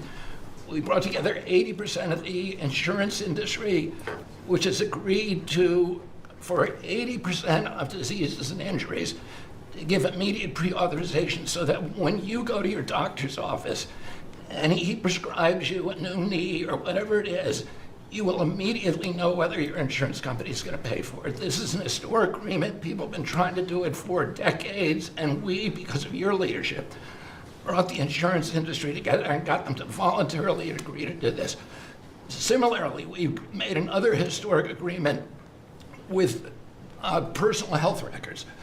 The 60 biggest tech companies in our country have all agreed to allow Americans for the first time access to their personal data, which they own, which these companies have been monetizing without permission. You're going to be able to see by next year all of your health records on your cell phone. It's going to save lives. It is going to fuel an infusion of technology into that space where people can access those records. They can compare their diet to what they personally need, and we'll have personalized medicine. We are doing price transparency. You passed this during your first term, and then the Biden administration refused to enforce it. We've now brought at HHS, under your leadership and my leadership, more enforcement actions than during the entire 4 years of the Biden administration. So we're going to have that kind of price transparency. I'm working with Linda on forcing medical schools and the MCATs, the people who administer the MCATs, the people who do accreditations, to put nutrition into medical school education. Right now, 25% of the doctors in this country do not feel competent to give nutritional advice. 70% of diabetes cases can be reversed or ended if you just change people's diets, and the doctors don't know how to advise it. They only know how to prescribe the drugs. We're going to change that, so if you come out of a medical school under the Trump administration, you are going to know about diet. And then finally, most importantly, the Pete and Bobby Challenge. I want to give an update. I got 5 minutes and 48. It's 100 push-ups, 50 pull-ups, and you try to do it within 10 minutes. I got 5 minutes and 48 seconds. Pete beat me. I'm still bitter at that. 5 minutes and 25. The cabinet leader is Scott Turner, Despite a dislocated arm. That's You good. got 5 minutes and 15 seconds. I'm waiting for reports from the rest of the cabinet. The only exemptions currently existing is if you can hit a 50 at Bedminster, which President Trump did with Bryson DeChambeau. So he's the only one exempt in this room. Everybody else will come That's great, Bobby. Bobby, autism, if I could just, I don't want to go too long because we have a lot of people, but the autism is such a tremendous horror show, what's happening in our country and some other countries, but mostly our country. How are you doing on that? We are doing very well. We will have announcements as promised in September. We're finding interventions, certain interventions now that are clearly, almost certainly causing autism. And we're going to be able to address those in September. It's such a big day. I'm looking forward to that day because there's something wrong when you see the kind of numbers that you have today versus 20 years ago. And those numbers, what are those numbers, Bob? In 1970, the biggest epidemiological study in history was done in Wisconsin. They looked at 900,000 children, and they were looking for autism. They knew what it looked like, and they were very, very precise about it, and they found an incident rate of 0.7, in other words, less than 1 per every 10,000 children. Today, our most recent numbers are 1 in every 31 kids. It's probably actually much worse than that because California, which has the best collection system, is reporting 1 out of every 19 children, American children, as autism, 1 in every 12.5 boys. So it's gone from less than 1 in 10,000 in 1970 to 1 in 12.5 boys Maybe today. those numbers.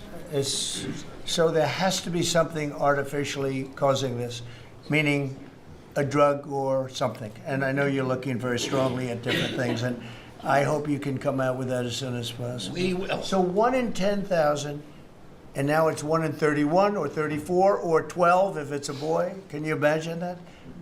1 in 12. That's for a boy. 1 out of every 12.5 boys. It's not even believable that that could be. And that was 1 in 10,000 not so long ago. I've been hearing these numbers that, and they get worse and worse every year. There's got to be something. I think there's nothing, including favored nations and everything else, there's nothing that can be, if you can find out the reason that that's happening, and I know we're gonna do some things. I think it's, I think we maybe know the reason, and I look forward to that press conference, to be with you in that press conference. That's going to be a great thing. Thank you, Bob. You're doing a great job. Linda, how about it? And we want nothing less than $500 million from Harvard. Don't negotiate, Linda. They've been very bad. Don't negotiate. Go ahead. All of that's working. Well, Mr. President, thank you very much. Since we are focusing today on Labor Day, and I know that Kelly and Lori are both going to echo some of the things that I'll say as well. We are really focusing, on our workforce. But what I'm finding with great joy around the country is that states really are being innovative and working more with middle schools and with high schools to make sure that we are having hands-on learning, their pathways to jobs that are happening now. And if we see more and more of our community colleges working with our middle schools and our high schools so that high school students are graduating not only with a diploma, but a certificate that they have worked with, perhaps with a Toyota or another company that is coming in, public-private partnerships. And they're learning on the job so that when they graduate from high school, they're ready to go into the workforce, because we know with all of these wonderful jobs that are coming back into the country through AI, through just our normal jobs, that we need electricians, HVAC operators, et cetera. If we don't have this training, we're not going to have the workforce we need for all these wonderful jobs. So governors are really excited about this prospect. I've been now to several states and visited community colleges and tech schools with governors, and they're just all on board for getting this done. I think it's one of the best things that we're hearing relative to the job market. So we're just kind of focusing on that for today. So we're bringing education back to the states, to put it in a more simple fashion. We're going to let the states educate our children again And, you know, we're rated out of 40 countries, we're 38, 39, or 40. So obviously, it's not working what they've been doing for the last 30, 40 years. And if you go back, the best are like Norway, Denmark, Sweden, some of the other, Finland, they're very highly rated. If you go back to just take a look at anything you want to do, you just look at us in the past. If we gave Iowa or gave Indiana or gave, and I don't say every one of them, you know, a guy like Gavin Newsom's not going to do well. Certain states won't do well. But even California, you cut it up into sections. You have Riverside, you have this, you have that. You cut it into 5 sections. And, you know, if you had a good governor, you'd be able to do well. But certain states will be able to compete with Denmark, Norway, Sweden, and everyone. It'll be just as good. So I figure you have close to 40 of those states. Mm-hmm. And then you'll have 10, you'll have 5 that won't be very good. You have 5 disasters, and we'll have to work on those disasters. But for the most part, we will have education that will go zooming up in those charts, just like we have in everything else we've done. And I think it's one of the most important things we're doing at this table. So bringing education back to the states where you have the parents running it, where you have the school boards that are local. We have people running from Washington that have never even been to the state that they're in charge of. They've never even been there, and I don't think they care about it. So we want to close up the Washington buildings, sell the buildings off, let somebody else get rich with the real estate, because it'll be a crime-free city. By the way, speaking of that, anybody murders something in the Capitol, capital punishment, capital punishment. If somebody kills somebody in the Capitol, Washington, D.C., we're going to be seeking the death penalty. And that's a very strong preventative. And everybody that's heard it agrees with it. I don't know if we're ready for it in this country, but where you have it, it is, we have no choice. So in D.C. and Washington, states are going to have to make their own decision. But if somebody kills somebody, like you could have been killed, very lucky you didn't get killed, it's the death penalty, okay?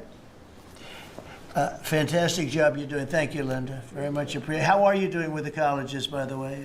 You're doing some pretty good work in terms of getting them to treat people fairly. Well, interestingly enough, since we've been negotiating with some of the Ivy League schools, I have presidents of universities calling every single week. They want to sit down and talk to us about all of the steps that they are taking, because they would like to not come under the same investigative program, and so it is having its desired effect. That's great. If I shot across the bound, the big guys, people kind of step in line and know you mean business, and we have teeth in these agreements, and I'm proud of the work that we're doing there. Well, they misbehaved, and some of these schools are getting billions and billions of dollars, and they misbehave, so that's it. And so one way or the other, we're going to win that whole thing. It's going to straighten them out. Okay? Thank you. Great job. Lee, please. Mr. President, the Trump EPA has a special Labor Day message to America's workforce, especially our auto workers, our coal miners, our steam fitters, our pipe fitters, and the list goes on. See what a difference a year makes. A year ago, the way that the Environmental Protection Agency was operating, the choice was made to protect the environment. We would have to strangulate the economy. That's the way that the EPA operated for years. There was a binary choice. We had to choose one or the other. The Trump EPA completely rejects that. See, we choose to protect the environment and grow the economy. And a very special shout out to Russ Vogt and his team at the Office of Management and Budget. We give him a lot of work. He's happy to do it. Dozens of different deregulatory actions. We just announced a proposed rescission of the 2009 Obama EPA endangerment finding, all of the light, medium, and heavy-duty vehicle regulations that followed. It is the single largest deregulatory action in the history of the United States government. And when you add up the dozens of different actions that we have announced and that we're working through, in one agency in 1 year will do more deregulation than entire federal governments have done across all agencies, across entire presidencies. And what we are accomplishing would not be possible if not for the support of the rest of this team you've assembled around this table.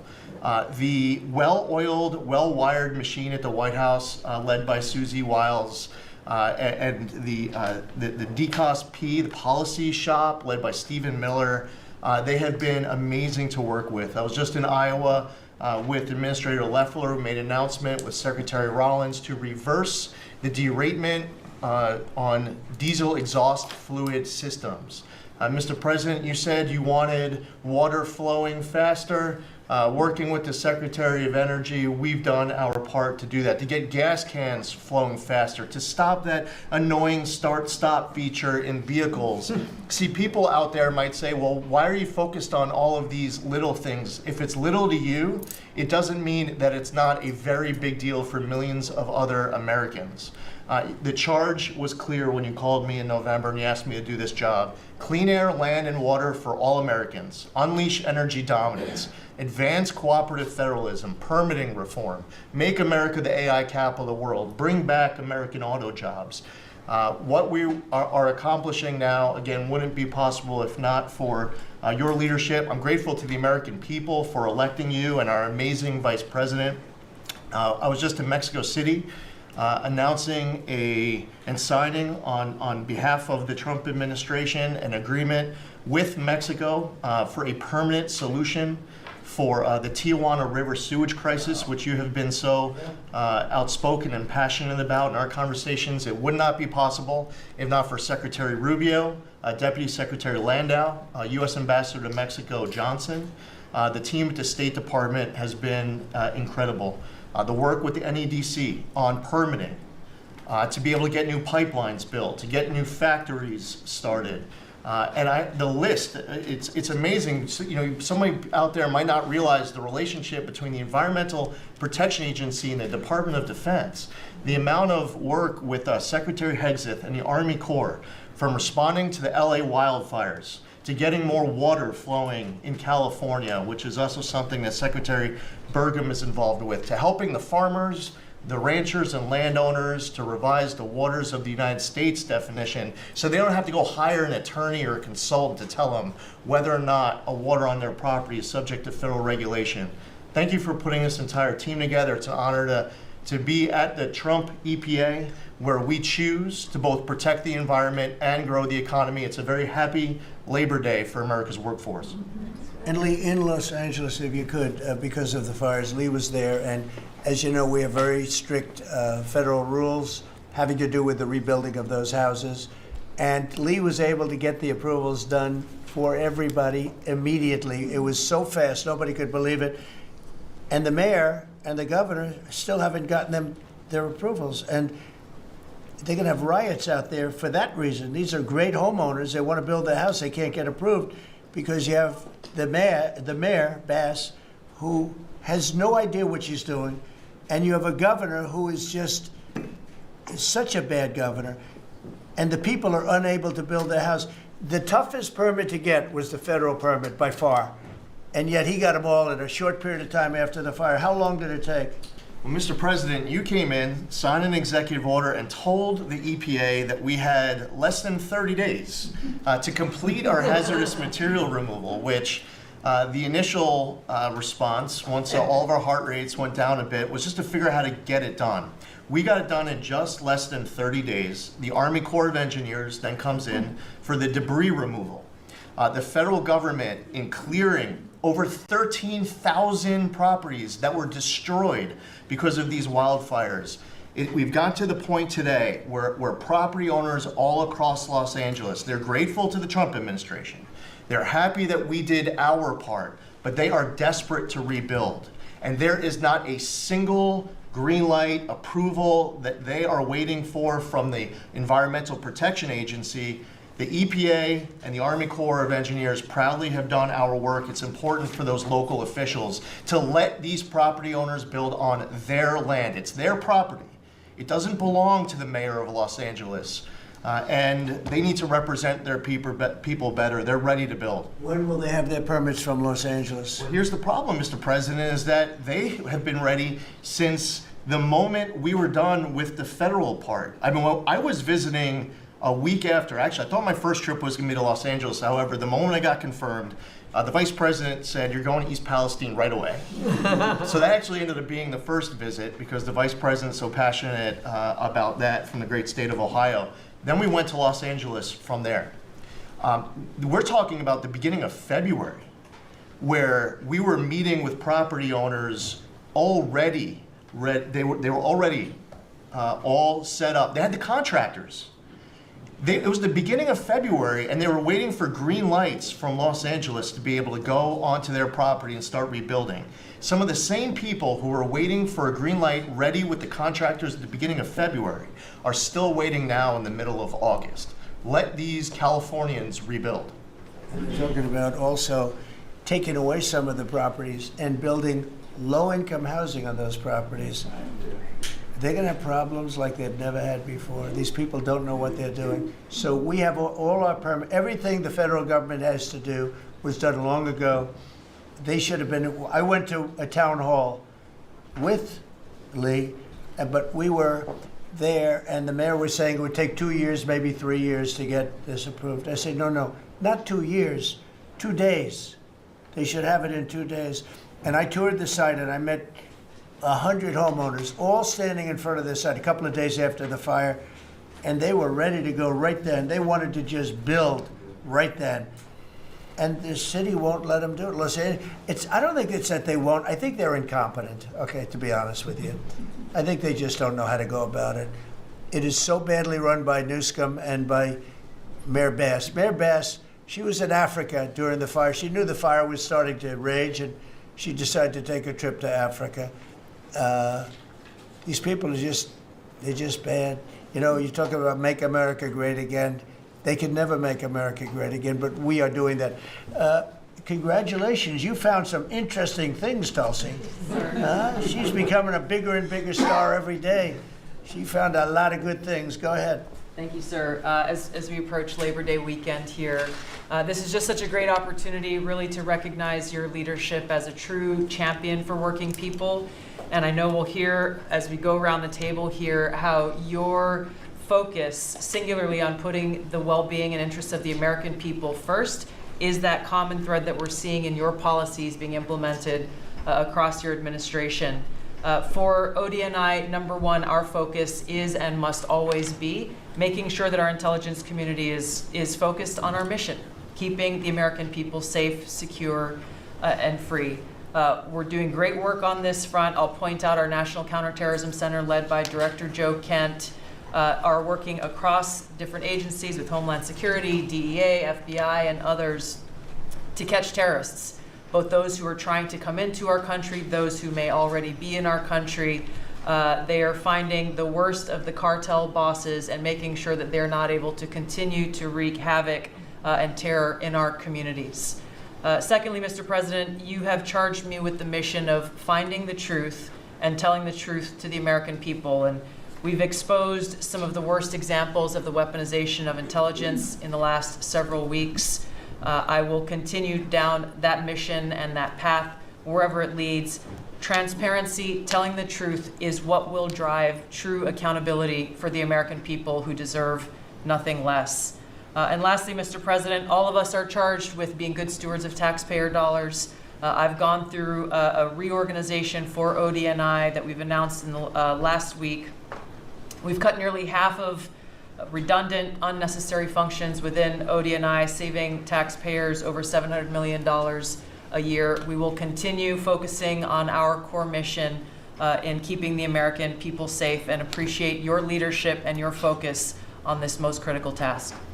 And you've also found many bags of information. I think they call them burn bags. They're supposed to be burned and they didn't get burned, having to do with how corrupt the 2020 election was. And when will that all come out? Mr. President, I will be the first to brief you once we have that information collected. But you're right, we are finding documents literally tucked away in the back of safes in random offices, in these bags and in other areas, which again speaks to the intent of those who are trying to hide the truth from the American people and trying to cover up the politicization that was led by people like John Brennan and James Clapper and others that have caused really immeasurable harm to the American people and to our country. Great job. Thank you. We look forward to hearing it. The public looks forward. Thank you very much. Administrator? Thank you, Mr. President. Well, everyone knows there's no stronger advocate for hardworking American families than you, sir. Thank you for the largest tax cut in American history for working families. The average family of four is going to save about $10,000 take-home pay more a year. And what we're seeing is an increase in the child tax credit, the increase in the standard deduction. Hardworking families are going to benefit from this bill, and small businesses. There's no bigger beneficiary than Main Street, because small business makes up 99% of all businesses in this country. I've traveled to nearly half of our states, 24 unique states. I've made 40 state visits. In fact, I was with our great vice president at a small business manufacturer in Georgia last week. I was with a trucking company in Ohio. I was in Michigan at a motorcycle manufacturer. The return of Made in America is going to be driven by small businesses, because 98% of all of our manufacturers in America are small and medium businesses, 600,000 factories that employ 5 million people. And as Secretary McMahon mentioned, this work-based learning that is going on in professional and trade schools is real. I've visited them from Utah to Maine to Georgia and seen this revolution in education happening. So small businesses need skilled labor. Now that you solve for inflation, for the taxes, every Democrat voted for a $4 trillion tax increase on the backs of hardworking Americans. And so you prevented that. And now we've got fair trade. And thanks to Administrator Zeldin, we're seeing deregulation. I mean, this diesel exhaust fluid crushed farmers and construction and other heavy industry. So rolling that back makes a real difference for small business. And your domestic economic agenda is amplified through small businesses, which is why small business optimism is above its 53-year average, finally. And so Main Street appreciates it. What Main Street wants now is a rate cut. They feel burdened by high interest rates. They would grow, hire, and expand more if they could, but the interest rates are really hurting them. And finally, I want to say thank you for your executive order on debanking. We're about to announce a major investigation on debanking. It happened to you and your family. It happened to me. It happened to thousands and thousands of Americans, and unfortunately, disproportionately on those that had conservative values, on Christians, on pro-life, on 2A businesses. And so we're going to be talking to the banks about that. The SBA operates the largest government business loan program in the federal government. We have a network of 5,000 banks, so we're going to be making sure that that never happens to anyone again. Great job. You're doing a great job. Thank you very much. Christy? Well, Mr. President, first of all, thank you for the opportunity to work for you. And you committed when you ran for president to make America safe again. And today, the average family and individual that lives in this country is safer than they've been in years because of what you've done. We've got 3 months in a row now with 0 illegal aliens coming into this country. And I want to thank Pete and the Department of Defense for all of their help. They're down at the border with us still, helping us keep that border secure and make sure we know who's coming into this country. You've arrested and brought to justice hundreds of thousands of illegal aliens, but criminals that have perpetuated violence against American people. Sir, you've had 1.6 million people voluntarily go home to their home countries that were here in this country illegally. Because of your strong message and you enforcing the law, they decided to go home on their own so that they could come back the right way someday and be American citizens. But what I think is one of the most remarkable statistics is that under Joe Biden's administration, 88% of new jobs went to foreign-born individuals. Under your administration, 2.5 Americans have jobs today that they didn't under the previous administration. And they have those jobs because you created opportunities. You made this country safe. You opened up the economy. You enforced the law.